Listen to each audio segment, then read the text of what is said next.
안녕하세요. 순마학원의 박종탁 선생님입니다. 자, 이번 시간에는요. 우리가 얼마 전에 보았던 중간고사 수학 시험에서요. 어떤 문제가 출제되었고 또한 출제 경향은 어땠는지에 대해서 살펴보는 시간을 가지려고 합니다. 자, 우선 여러분들 시험 공부하고 시험 보느라 대단히 수고가 많았습니다. 자, 일단 상봉중학교에 대해서만 정리를 해볼 텐데요. 상봉중학교 이번 수학 시험 문제 그렇게 어렵진 않았습니다. 대부분 기초 수준의 개념 문제와 기초 개념에서 조금 응용해서 쉽게 나오는 문제들이 출제가 되었고요. 하지만 딱 한 문제, 서술형 문제 같은 경우에는 조금 까다롭게 나왔어요. 이 까다롭다라는 의미는 푸는 방법이 어렵다는 것이 아니고요. 자, 우리가 1학년 때 혹은 초등학교 때 배웠던 원뿔의 부피라는 개념을 이용해서 푸는 문제이기 때문에 그 전에 기초가 부족했던 학생 여러분들은 조금 어려움을 느꼈을 문제가 나왔다라는 것입니다. 즉 전체적으로 보았을 때 상봉중학교 2학년 수학 문제는요 많이 어렵진 않았다. 하지만 서술형 문제는 조금 까다로웠다라고 정리할 수가 있겠습니다. 자, 세 문제 정도 여러분들 좀 까다로웠거나 혹은 어려웠을 문제는 없지만 그래도 해볼 만한 문제들을 가지고 풀이해보면서 분석해 보도록 하겠습니다. 자, 첫 번째로요 상봉중학교 출제 문제 중에 13번 문항을 풀면서 해보도록 하겠습니다. 자, 13번 문항 x의 세제곱이 3의 세제곱이 x일 때요 9의 12제곱을 x를 사용하여 나타내면 이라는 문제인데요. 자, 이런 문제 여러분들이 우리가 내신 박살 같은 경우를 통해서 많이 풀어본 문제인데 단 하나 숫자가 조금 크게 나왔습니다. 12승. 물론 푸는 방법이 다르진 않겠지만 숫자가 컸기 때문에 조금 당황한 학생들이 있을 수가 있어요. 자, 문제 풀면서 다시 보도록 하겠습니다. 자, 3의 3승이 x승이라는 문제 여기서 시작하나요? 아니었어요. 9의 12승부터 x를 사용해 나타낸다. 여기서부터 시작되는 문제였죠. 자, 9의 12승이고요. 이거를 3의 3승과 비교를 해야 하므로 9의 12승을 먼저 3이 밑이 3인 걸로 바꿀 필요가 있습니다. 그래서 9의 12승은요 3의 제곱에 12승이 되고요. 이걸 다시 분석을 한다면요 3의 어떻게 하죠? 지수법칙, 즉 3의 24승으로 바꿀 수가 있습니다. 자, 하지만 우리가 알고 있는 것은 무엇이냐? 3의 3승의 값을 알고 있죠? 3의 3승이 뭡니까? x였어요. 즉 이 3의 24승을 3의 3승처럼 바꿔야 하는 문제죠. 그래서 3의 24승을요 3의 3승으로 다시 묶는다면 3의 3승이 몇 승입니까? 8의 23으로 3의 3승의 8승이 되겠죠. 자, 주어진 3의 3승이 무엇입니까? x죠. 따라서 이 문제 3의 3승의 8승은 다시 무엇으로 바뀐다? x의 8승으로 바꿀 수가 있습니다. 왜? 3의 3승은 x니까요. 이렇게 간단한 문제예요. 단 무엇이 조금 컸습니까? 숫자가 우리가 기존에 사용하던 10 이하의 숫자에서 12까지 커졌어요. 그렇기 때문에 조금만 당황스러운 문제였지 어려운 문제는 아니었습니다. 이번 전체적인 기출 경향과 비슷하죠? 어렵지는 않은 문제였습니다.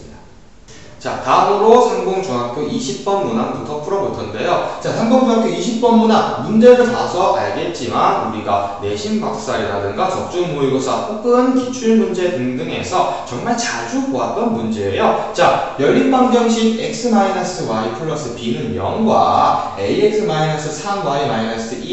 0의 해가 2,2일 때 a-b의 값을 구하여라. 자, 연립방정식에 추가로 a와 b라는 미지수가 존재하고요. 그 미지수로 존재하는 연립방정식의 해가 바로 2,2, 즉 x가 2이고 y가 2이다 라는 이 해를 알려줌으로써 추가로 들어가 있는 미지수를 찾으라는 문제였습니다. 자, 이거의 푸는 해법은 뭐였죠? 바로 해를 갖다가 x와 y에 대입을 함으로써 또 다른 이 1차 혹은 연립방정식을 만들어서 그 해를 구하는 문제였죠. 특히나 어렵게 나온다면 연립방정식이 만들어졌겠지만 자, 문제가 쉬웠다고 말씀을 드렸어요. 자, 해를 대입하게 되면 각각의 1차 방정식이 나옵니다. 또 다른 연립방정식을 풀 필요가 없이요. 그냥 a, b 값이 자연스럽게 나오는 문제였어요. 그렇기 때문에 기본 개념만 착실하게 알고 있었다면 쉽게 풀 수 있는 문제였습니다. 자, 풀이에 들어가 보면요. x와 y를 그대로 식에 대입하라고 했습니다. 자, 그대로 식에 대입을 해보면요. x는 2이고요. 즉 2, y가 2이므로 2-2 플러스 b는 0이라는 식과 그리고 x, 2, y 다시 대입하면요 2a-6 2는 0이다 라고 바로 식이 쉽게 나오죠. 자, 둘 다 1차 방정식이네요. 계산해서 0 플러스 b가 0이므로 따라서 b의 값은 0이다 라고 b의 값 정말 쉽게 나오고요. 다음으로 자, 2a-8은 0이므로 8 이항에서요. 2a는 8이라 따라서 뭐다?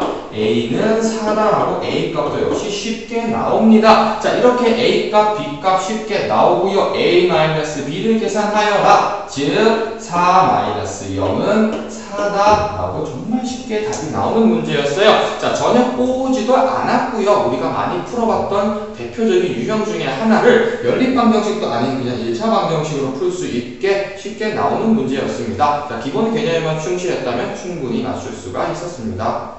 자, 마지막으로 성공중학교 서술형 1번 문항 풀어볼 텐데요. 선생님이 아까도 얘기했지만 유일하게 조금 까다로운 문제였어요. 자, 이 문제를 보면 알 수 있겠지만 우리가 정말 예전에 1학년 때 배웠던 원뿔이 등장을 합니다. 원뿔의 부피를 구하는 공식을 모른다면 풀기 어려웠겠죠. 하지만 공식을 이용해서 식의 변형을 하는 문제인 만큼 2학년 개념에서는 정말 쉽게 풀 수 있는 문제입니다. 자, 문제 풀면서 설명드리도록 할게요. 자, 오른쪽 그림과 같이 밑면인 원의 지름의 길이가 rcm이고요. 높이가 h인 원뿔의 모양은 물통에 높이의 3분의 2만큼 물을 채웠다. 정말 친절하게 3분의 2, 3분의 2 h라고 길이까지 나와 있어요. 이 물통을 가득 채우기 위한 물의 양을 구하여라. 이것을 r과 h에 대한 식으로 나타내라. 정말 평범한 문제예요. 자, 이런데 평범한 문제에 원뿔이라는 개념이 들어갔습니다. 그래서 조금 어렵게 느껴질 수가 있습니다. 하지만 차근차근히 풀다 보면 그렇게 어려운 문제는 아니에요. 자, 이 원뿔의 부피를 구하는 공식부터 알아야만 하겠죠. 자, 원뿔의 부피의 공식은 뭐다? 3분의 1 파이 r의 제곱 h다 라고 우리가 1학년 때 배웠습니다. 자, 요 부피 그대로 이용을 해서 문제를 풀 건데 친절하게도요. 자,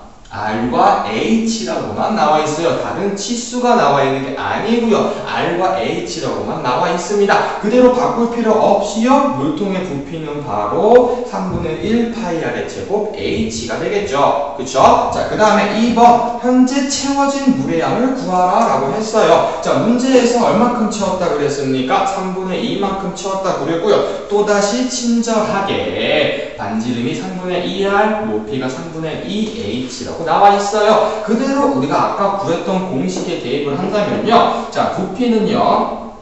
3분의 1 곱하기 파이 r의 제곱인데 r이 뭡니까? 3분의 2r이죠? 따라서 뭡니까? 9분의 4r 제곱. 그리고 높이가 3분의 2h예요. 높이 대신 무엇을 곱한다? 3분의 2h를 곱한다. 자, 계산을 해보게 되면요. 81분의 8 파이 r의 제곱 h가 됩니다. 자, 그대로 공식에 대입해서 풀기만 하면 되는 문제예요. 두 번째 81분의 8 파이 r의 제곱 h까지는 무난하게 나올 수가 있습니다. 하지만 세 번째에서 우리가 조금 생각을 해봐야죠. 자, 물을 가득 채우기 위한 물의 양을 구하여라. 즉 물을 추가로 더 채워요. 그래서 가득 채우기 위해서 필요한 부분은 어딜까를 고민을 해야 되겠죠. 자, 물이 어디까지 채워져 있습니까? 지금 파란색으로 표시된 부분까지 채워져 있고요. 추가로 표시된 부분은 바로 여기 남은 부분이겠죠. 자, 이 남은 부분에 무엇을 구한다? 부피를 구하면 되는데요. 자, 남은 부분의 부피를 구하려면 어떻게 해야 됩니까? 전체 원뿔의 부피에서 지금 채워진 작은 원뿔의 부피를 빼주는데요. 문제에서 친절하게 1, 2번에서 이미 계산이 되어 있죠. 자, 따라서 전체 원뿔은 얼만큼입니까? 3분의 1 파이 r의 제곱 h죠. 거기서 무엇을 빼줘요? 81분의 8 파이 r의 제곱 h를 빼주기만 하면 나오는 문제예요. 자, 계산하기 위해 통분할게요. 파이 r의 제곱 h는 동일합니다. 그래서 우리는 어떻게 계산합니까? 3분의 1 마이너스 81분의 8로 묶어주고요. 그리고 파이 r의 제곱 h를 붙여주면 끝나요. 자, 이거 어떻게 계산할까요? 뭐로 통분하죠? 네.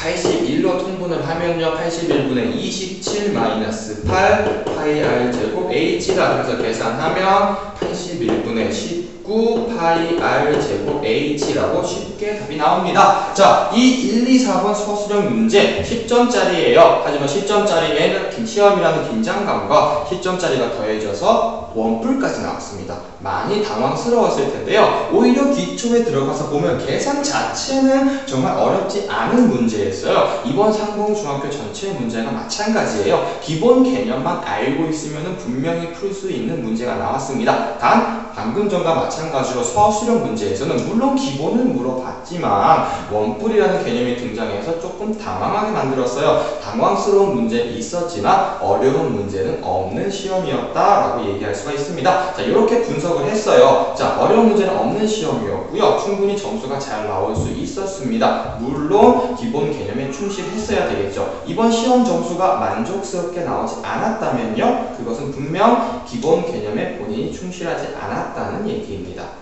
자, 다음 시험도 이와 마찬가지로 나올 수가 있어요. 물론 확실하진 않겠지만 다음 시험도 이렇게 기본 개념에 충실하게 나올 수가 있기 때문에 오히려 어려운 문제를 많이 풀어보기보다는 오히려 처음 기본 단계에서 개념을 착실하게 잡으면서 기말고사를 준비하는 게 좋겠습니다. 자, 오늘 강의는 여기까지만 하겠습니다.